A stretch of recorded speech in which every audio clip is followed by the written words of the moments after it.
on my way to Gstaad, which it's one of the most sort of high class and luxury living parts of Switzerland, but it's got a rule that was put in the end of last century where nothing could be built that was not in the chalet style. So it still seems very traditional, and it's kept on to load of its folklore traditions. Like, it's where you can go and see the traditional paper cutting museum. It's where you can go and taste cheese. And apparently it's in a valley, so it's just beautiful. I'm really, really excited. It's also quite famously where Roman Polanski and Bernie Ecclestone have their houses. Like, it's very luxury there, but it's still traditional.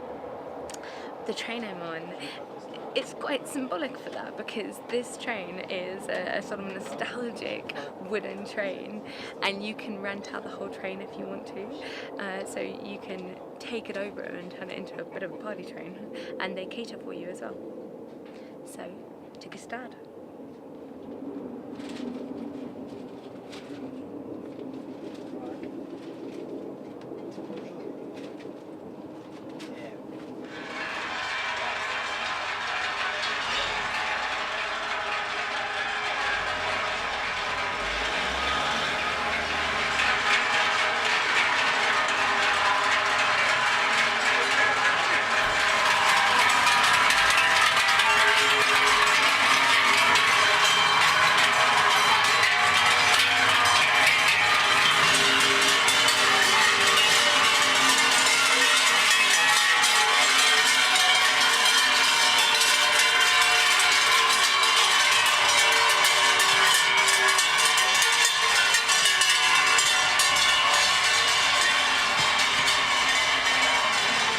I heard a rumour yesterday that the cows were going to pass through here. It's a tradition that happens only once a year. It's a couple of days a year. The cows come down from they've been up in the Alpines grazing and getting fat during the summer, and then they come down for the winter and they decorate them all with flowers. And since then I have been camping out trying to get to see this, and we just caught it.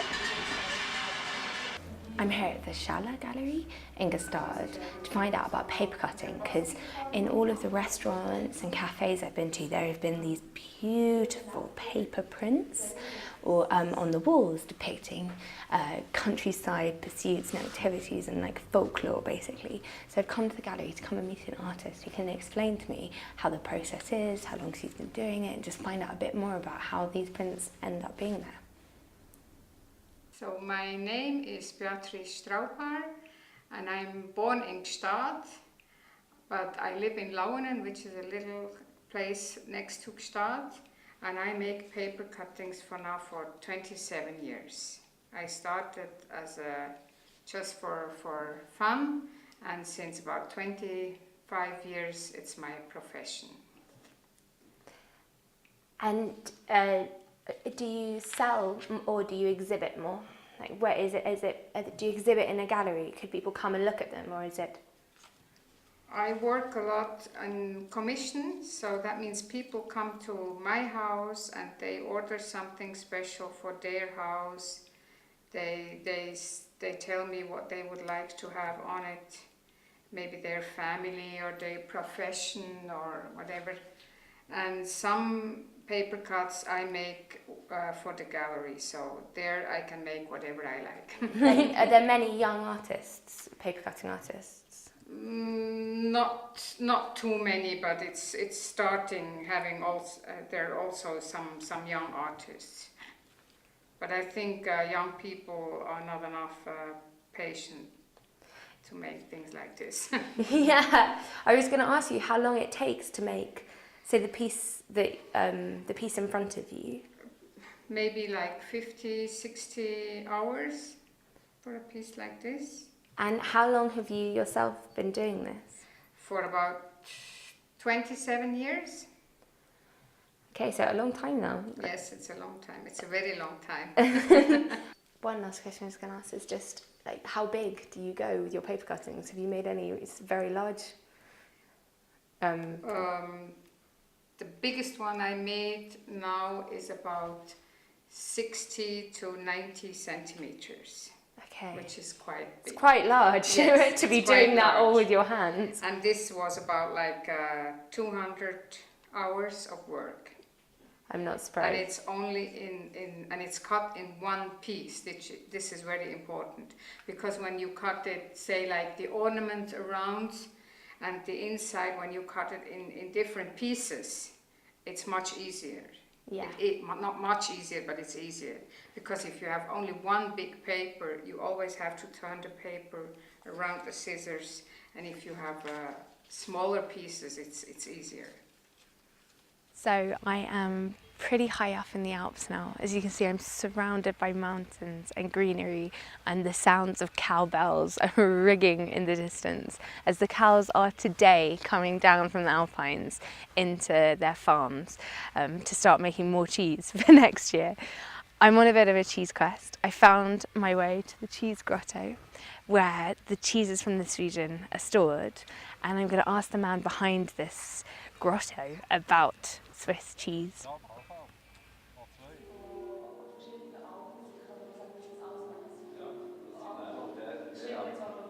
I'm here in the cheese grotto with Jörg Man, who is the man behind all of these cheeses.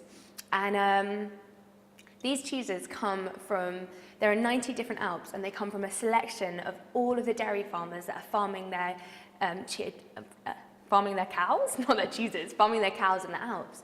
And so you've got a real broad variety of cheeses here. And the way, you can see on the labels, the way that people tell which cheeses are their own is just by tagging them, and then they come down here, find their cheeses. Some of these cheeses have been here for a year, some of them have been here for about 2.5 years, 2.5 years, or maybe 3. Because it's best to eat them at 3 years, right? Yes, Yeah. And this machine right here is the machine for Hobeless cheese, which is the cheese that you really find in this region, and it's really singular. And as you can see, it's pretty traditional. And Jörg is about to show me how you make this into this. Into this. I think this one is too old for him to do it. She's 100 years. 100 years old. It's better to He not joked. eat this one. No, it doesn't joke. Oh, he doesn't joke. He never jokes. Der kann man sagen, der ist 100 Jahre. 100 years old. This cheese is 100 years. So, this is the cheese. Thank you, Jörg. We're out of it. Thank you. Thank you so much. So, I'm here at the Chalet restaurant, which is super Swiss, in the Grand Hotel Park with Reto Chalet, who knows far more about Gstaad than I do. So, I've stolen him, put him on the spot completely to get to tell me some stories about Gstaad. Well, Gstaad is basically a very small place, and because it's small, it's also beautiful. It's a place with we have 7,000 people living here, and we have 7,000 cows. No So way. this is really authentic, and it makes the personality of Gstaad. So it's a place with about 80 farmers still living here. That's probably been the same since the last 100 years. So the farmers are still there. They are farming, and they are doing their business. And tourism came in the last 100 years came here. And this hotel, for example, is exactly 100 years old. And they had a big celebration last year. So tourism was installed, and the whole farming industry just is still there, and both go, sideways together Yeah. for the next probably 100 years, I hope. Do you have any Gstaad stories that you could tell me, like something that not everybody knows about Gstaad? I'd say Gstaad is a very small place, which I said, and people think it's probably very big because it's a big name. And because it gets loads of celebrities buying their chalets here, doesn't it? It's had Yes, we don't really like to say it, but That's really British of me to not mind name we are. dropping. You're right. We are very Swiss, and Gstaad is maybe a bit strange because there's many famous people living here and spending their holidays, and they don't really like show who they are. Yes.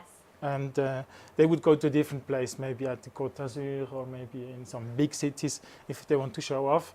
Those who don't want to, they look for discretion, they look for their private, holiday and no bodyguards and no whole thing around. They just come here, they live here, or they spend their holiday here, and everything goes very well. They're side by side with the farmers.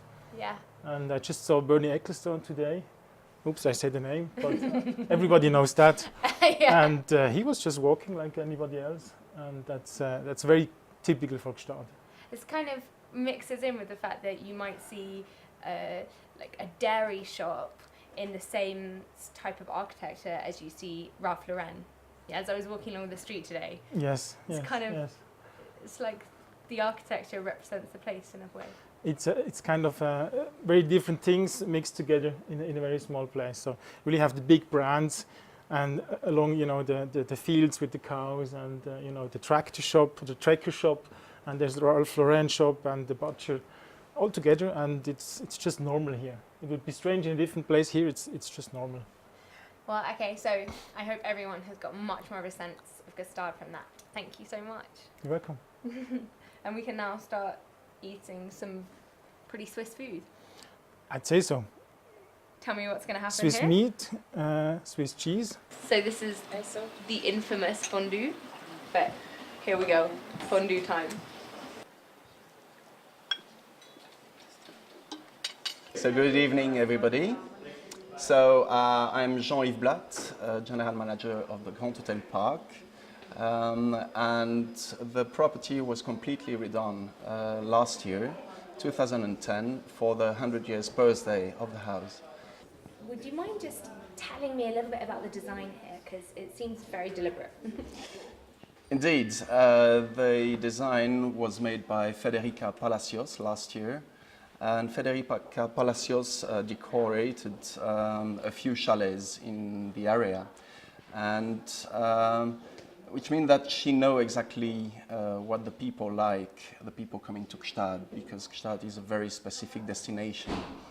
The design is very contemporary, but also very traditional. We tried to keep the Alpine style with a lot of wood, a lot of stone, so natural products. Into the rooms as well as into the public areas and restaurants. So this is Tanya, who is far more knowledgeable on Gstaad than anyone I've met so far. And so I thought I'd just hijack her to ask her if she can tell me something about Gstaad that would make people want to come here that don't, could go anywhere in Switzerland. Why would they come to Gstaad? Actually, they are coming to Gstaad because on the one hand, you have all the activities, all the facilities that you need, but on the other hand, you have a lot of understatement as well, because here it's very important to keep the authenticity and the tradition from a mountain village, and therefore the people are coming to Gstaad. Yeah, I think you really notice that, particularly when you think about where we are right now. We're in like the most luxurious room I've ever been in, but I feel so comfortable. Yes, exactly. Now we are in the Gstaad Chalet. It's our suite. It's now the biggest suite from the whole Alps, which has 400 square meters, 4 bedrooms, a full spa. If you book it, you also have a butler inclusive, and with a nice fireplace in the living room. It's the biggest suite in the whole Alps. It's very exclusive, but on the other hand, the decoration is also very natural, with a lot of wood, black granite as natural stone, natural wool, the cashmere, and therefore the people really love this suite as well.